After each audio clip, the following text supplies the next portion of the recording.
Moran. I am a master's student here at the University of Arizona School of Journalism. I'm in my second year. I literally just defended, so I'm pretty much done. I'm in the digital emphasis track, so I kind of spend a lot of my time learning about how to use cameras and like how to shoot video, take photos, make podcasts and things like that. Which is kind of weird because this project in no way involves like videos or photos. Like I took this photo, but apart from that, it's really just a long form written piece of feature journalism that I did about the publishing industry and social media. And I wrote this piece because I never really knew how books were made exactly, and I've been a reader my whole life, and I found that very strange. So when we were talking about, hey, you have 2 years to work on this very long, kind of in-depth story, I was like, what can I nerd out about 2 years that I know I'm interested in and that I'm very curious about and probably has like pretty wide-reaching effects? Probably books, probably social media, and that was kind of the very inception of this idea, which I had pretty much in this class while we were talking about how to work through like our professional projects and blueprints and things like that. And the problem was I really only had that idea and like nothing else. And like we were talking, and I think at the time, like I was explaining like, yeah, I want to write about like publishing and social media. And you were like, do you know anyone in those industries? Do you have any connections? And I was like, no. And you were like, okay, good. How are you going to do it? And that kind of became this class, like kind of thinking through who could I reach out to, who could I talk to, what like sources could I use to like get information about this topic. And what that ended up being before I even got started on writing this piece or recording or anything was reading 2 very in-depth books from the University of Arizona Library, which kind of were a sociologist's attempt to decode this weird group of people that live in New York and London and basically control what the entire world reads.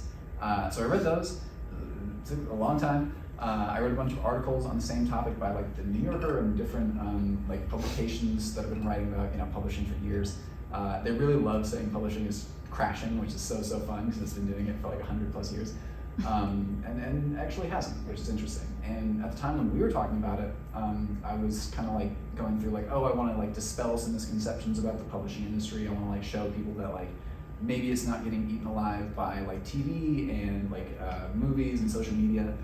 Maybe those things are actually kind of like in this symbiotic relationship with it, which it is. Like books and stories are kind of like, I said this in my other presentation, but like the software that like our modern media sphere kind of uses and builds around to tell stories.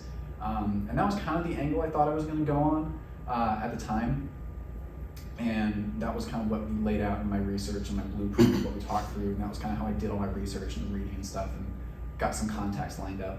And then I spent like, I had the summer off, I came back, I took Rux's like freelancing class and learned that I really liked sort of feature writing, and not just feature writing, but also like first person literary long form feature writing, which is kind of the style that I use in my, so yeah, what I just talked about was all of my analysis section, which I'm sure doesn't look like unfamiliar to too many people here. We've got like the review and analysis, this is Thompson's book, all this stuff, a whole bunch of quotes and all this jazz. Also have my references, which, this is kind of everything that went into it prior.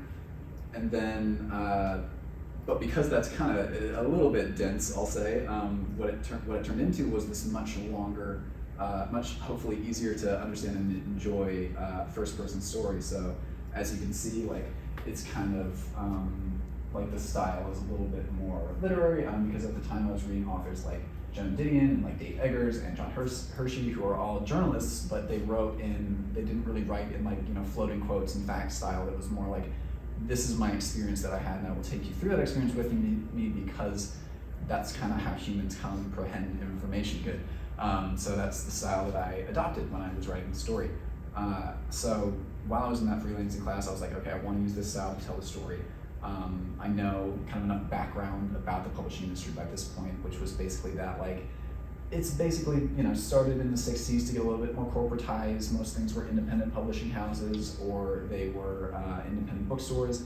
And then kind of as time went on, things like Borders emerged, multimedia conglomerates started buying up publishing houses and kind of like meshing them together until by like the early 2000s, we had basically corporatized bookselling, like huge booksellers, Amazon included, and huge publishing houses that were like multinational, basically controlled what the world read.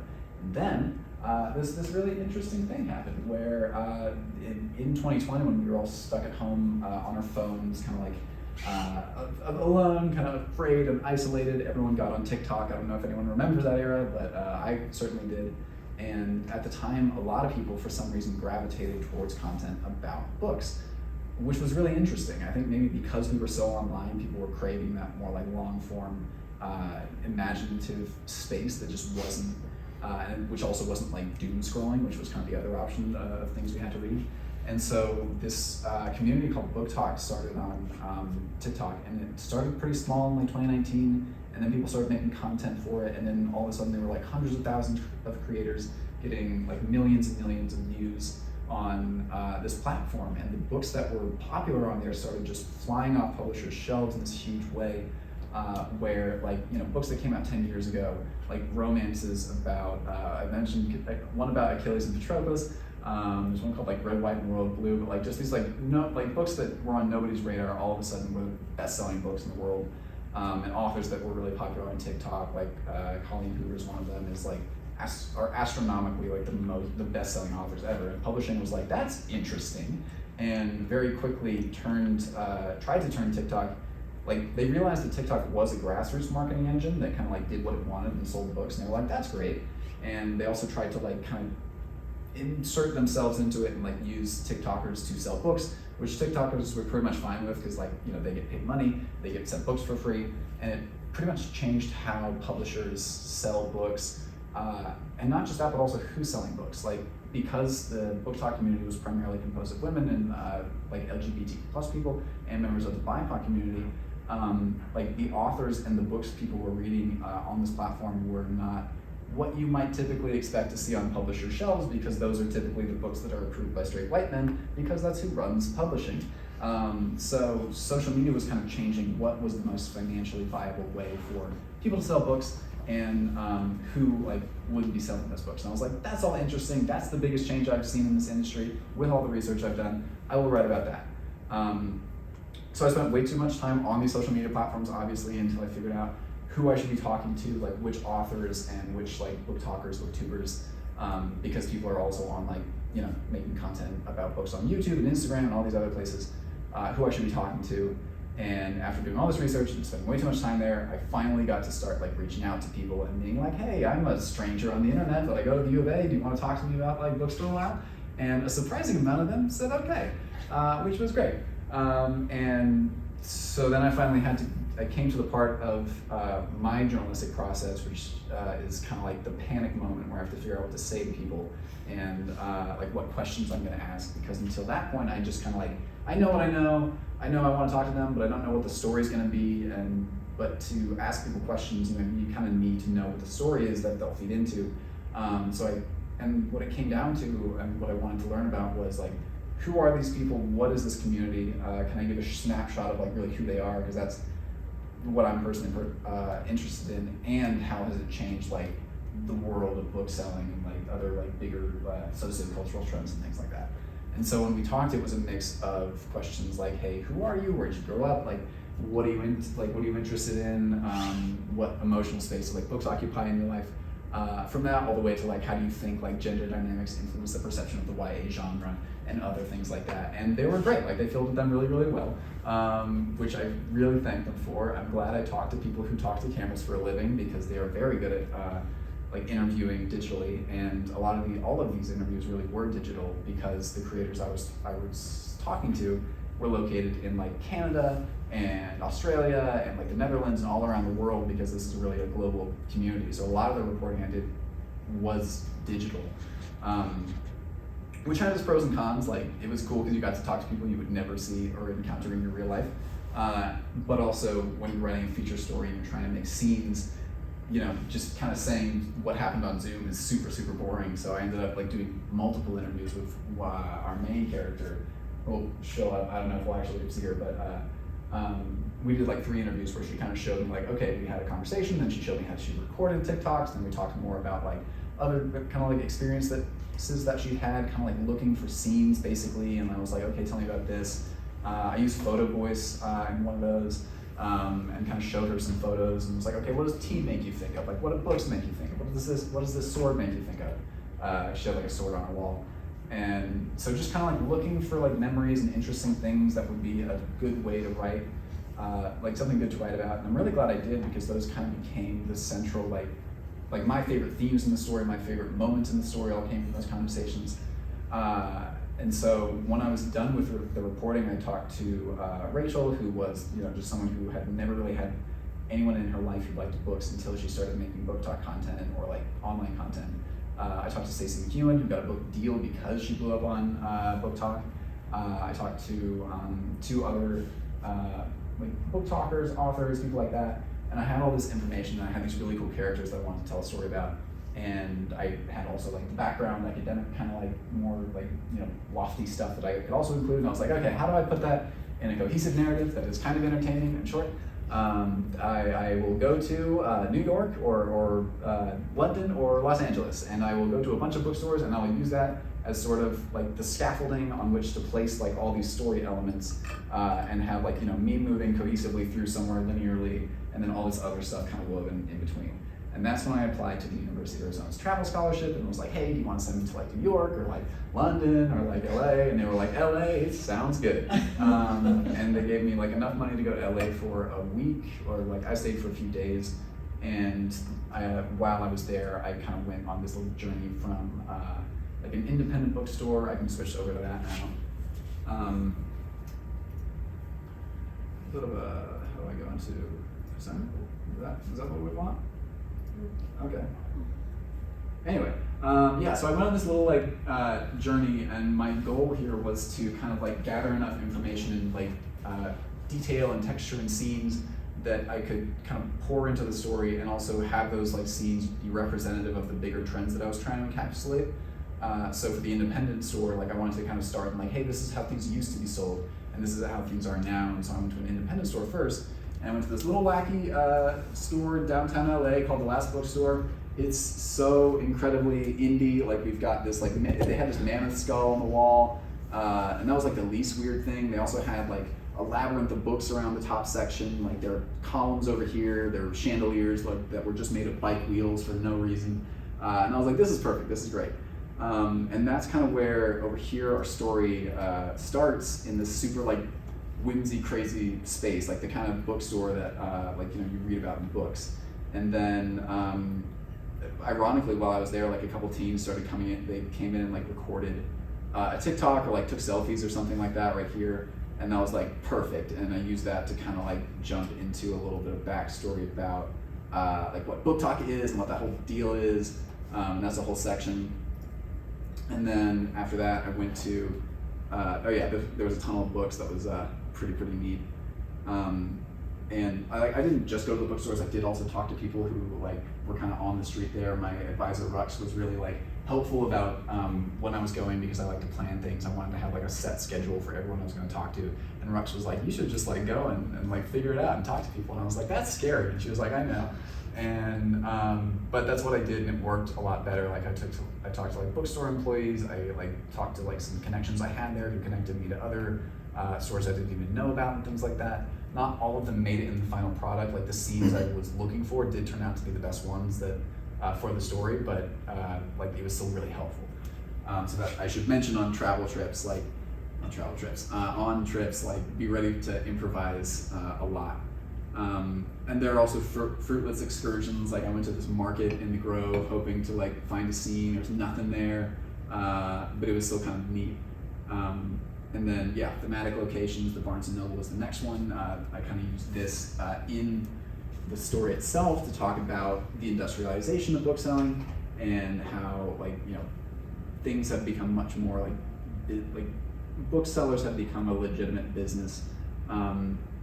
Which kind of happens right here. And it was also just a really fun like challenge to myself to see if I could describe like a Barnes & Noble in an interesting manner. So I went to the Barnes & Noble, and then after that I went to a place that I don't have a photo of, because while I was recording the story, we're going to go back to a little bit of backstory. Before I even left on this trip, I'd done my interviews, and I kind of come up with this like really rosy picture of what TikTok was, how Book Talk had changed things, what publishers were doing, and like the picture I was getting was like, this is a super like wonderful space. It's really diverse. Like new authors are kind of like getting a chance to like publish their work, and publishers are taking note. And publishing itself is trying to diversify because like in the wake of 2020, they were one of the industries that came under a lot of scrutiny as like, hey, have you guys been like prioritizing white people and customers for your whole history? And they were like, yeah, and like. So they, the people I talked to in publishing were trying to like hire a more diverse workforce, promote authors and identities of like that people just hadn't seen represented in books before. And that all seemed really, really good to me. And I was like, this is such a nice thing to write about. And then I went to the Tucson Festival of Books, which happens here at U of A every year. And I I listened to a lot of authors and a lot of panels. And I went to one specifically on Book Talk, and for most of it, it did align with what I was like kind of talking about. I was like, cool, fun, social media, great, kind of all tracks. And then at the very end, an author named Kennedy Ryan kind of like spoke up and was like, and people of color have never been more peripheralized on these platforms because the algorithm shuffles them to the side, basically. And what she and a lot of other authors have experienced was that basically, like when they posted their content, it just got shut down. And I was like, that doesn't align with what I've been writing about for months at all. Okay, and I followed up with her, and I ended up connecting with a friend of hers who's named Nana Malone, who'd written like 115 full-on books, which is wild. And we kind of talked about her experience on the platform, and what it was like she like got on Book Talk like all the other authors did, and then she posted her content. And at first it was like really innocuous like videos and things like, oh, like just kind of like literally just her voice was in it, and she personally didn't appear. And those did fine, and then she like appeared in it and like, you know, showed her face and was immediately like shadow banned by TikTok. And what a shadow ban is when the algorithm just stops showing your content to people. Like you can still put it up, but because the algorithm controls who sees it, it might as well not be there. And it can happen either because the algorithm decides something that isn't appropriate, or because someone reports it. And on TikTok, like anyone can report your content for any reason, and the algorithm does not follow up, it does not check, it does not give the creator a chance to defend themselves, it just shuts it down. And so like imagine, you know, what people might do with that. And you know, Nana was basically like shadow banned immediately. She noticed other social justice creators like being banned as well. And she'd also had experiences like this with like Amazon, where like the tags on her books, if they related to, like she writes rom-coms, but like if she tagged her rom-com as well as like an interracial romance, then it was like pigeonholed basically into like urban lit instead of like the genre that it was. And she'd get these reviews where people would say like, hey, like this isn't this genre, and she was like, you're right, I didn't make that choice, that was Amazon. And so like come to find out, like people of color were having a huge problem on these platforms, which is super worrying because in the midst of a move to diversify in publishing, like you have to wonder, have they tried to do this before? And they have. Like in the 60s, they tried to, like publishing like made a commitment to diversifying their workforce, and that kind of fell apart when the civil rights movement did. In the 80s, they did the same thing when like authors like Toni Morrison were really popular. They were like, okay, great, this is a financially viable thing, and they created like Black-owned imprints, which ironically they also pigeonholed into like urban lit and things like this, which were kind of like doomed to fail from the start because they were so specific. And so publishing has like done this thing twice where they've been like, okay, we're gonna diversify, and then they, you know, they're no longer motivated to for some reason, and then they just kind of stop. And in this case, like the impetus for this movement was really social media, not just Book Talk, in large part Book Talk, but also movements on like Twitter, like Publishing Paid Me, where people revealed like disparities in pay that different like authors and creators were getting.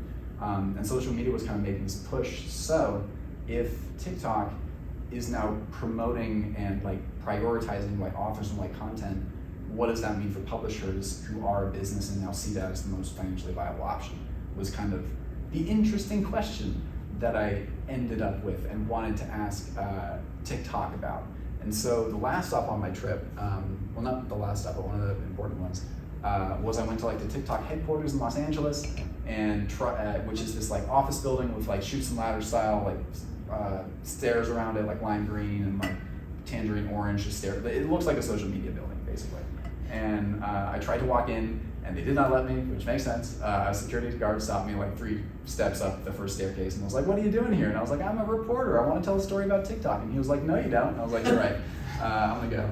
And so I didn't get in. which makes sense. Like you can't just walk into a headquarters and like be let in. And he was like, yeah, you can make an appointment. People that get in on appointments all the time. And I was like, okay. And I tried to call their location, like where it was listed on Google Maps, but literally like the number itself, like not even like the message I got was like the number itself, not like TikTok headquarters is unavailable, not like this place is unavailable. It was literally like this number is non-functional. And then when I tried to go to their contact page, I just got like TikTok's website contact page. I just got a bunch of like PR press releases about TikTok and zero contact info. And so I was like, they don't want me to talk to them, okay? Which oddly worked for the story because it really played into like, now that publishers are kind of trying to be more transparent about what they're doing, and they have been an enigmatic industry for a long time, like that's great, but we still really don't know anything about the primary engine for book sales these days. And so this is a lesson about how not getting into somewhere can play in really well to your narrative if you've thematically thought it through well enough. Anyway, so I didn't get in there, and I went out to Venice Beach instead to kind of like try and induce an epiphany and like round off this, because in the first person narrative, like, you need to round up your story by being like, okay, how do I like, there needs to be some realization here or some like big fact that people can walk away with. And I did have like these trends and these things and the snapshot that I wrote about, but I didn't have like a takeaway. And so I went out to Venice Beach and I was like, okay, I'm just gonna walk out in this scenic place and I'll realize what I need to realize to conclude the story. And it didn't work, guys. Turns out that really only happens in stories. The only thing that happened was like some idiot drove his car out on the pier, which is super illegal and dangerous. And the Coast Guard got called and we all got evacuated. And so like I just ended up kind of like standing on the side of the beach and like, not achieving my goal. That's, so yeah, sometimes things don't work out, I guess, is the moral of this travel presentation. So what I did in the story was I kind of just switched from trickily, like while I was writing it, switched from like the kind of past tense that I was using to describe Venice Beach, which was a beautiful scene, and I switched to like present tense because I was realizing stuff in the moment to conclude the story. What I concluded with was like I thought through sort of what the main like takeaway that I got from it was, and what this most significant change in people's lives book talking brought about was. And when I thought about it, it wasn't any of like the industry trends that I kind of looked into. It wasn't really any of these like big kind of highfalutin concepts things or like news items that I could provide. I think the main change that I learned about when I was talking to people was that like they didn't, before like social media and or Book Talker, etc., they didn't know there were any other like readers out there. Like they really had no idea that there was anyone else on the planet who was as into books as they were. And like as someone who has read for my whole life, like I can vouch for that. Like I had no idea before I started writing this project or like going down these social media rabbit holes that there were other people out there who were as like into books as I was, or like dramatically more so. And so now, like, and prior to social media, the primary way that readers have communicated was through like writing books for each other, basically. And now they can, open like their phone and talk to a gigantic community of people on the other end. And I think just that like kind of validation community has been the most significant change in the lives of the people who are making this content and watching it. So I kind of ended up by saying a little quote that I probably can't remember. I should also mention that another prominent theme was a lot of these people were kind of always looking for like different worlds, like fantasy and escape behind like just the right the right hidden door or whatever, something like that. And so my final quote and or line was, maybe we don't always need to find a door that opens onto another world, maybe we just need to find a door that opens onto someone saying, damn it, wrong one. And that was where I got the wrong doors from. The wrong doors were, social media accounts, TikTok, BookTube, all this stuff. Just like, you're not gonna find a different world on the other side, but you are gonna find someone else who could talk about it with you. And in feature story, that's not unusual to kind of end on a weird kind of nebulous note, because it's hard to kind of have a firm conclusion to just like capturing a societal trend in the moment. So that's kind of where I ended. And that was my presentation. I guess the last note I would say is that like setting is a character, and that's kind of why I chose LA. Like it brought like all of the immediacy of like media and like kind of big business and industry and social media, and also like it also had like these peaceful spaces to be reflective in. So if you do get a travel scholarship, try to consider how the setting will play into your story thematically, or just kind of like what vibe it'll bring. Obviously, I thought LA was a good one, and that actually is my presentation. So that was it. That was how I researched it. That was how I wrote it, and that was how I went somewhere to write about it. Yeah. So you did the podcasts? No. Or just the written piece? Yeah. So yeah, the written piece turned out to be like 5,000 words, which is a lot. But yeah, like I could have maybe turned this into an audio like version, but like I said, that would have been a lot of work. And I was kind of writing on a deadline and was like, I don't know if we'll get a quality podcast in that amount of time. But yeah, so it's just a written piece. Well done, Luke. Thank you.